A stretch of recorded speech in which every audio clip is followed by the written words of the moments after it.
دوستان عزیز این درختی بید است البته ولی در همین کوهساران یگانه بید است که در همین جا رویده.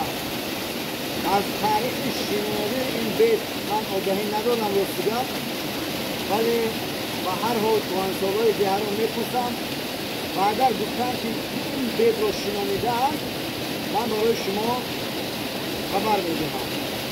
ولی یاد دارم کودک بودیم همین بید همین گونه بزرگ بود و تا امروز بزرگ است.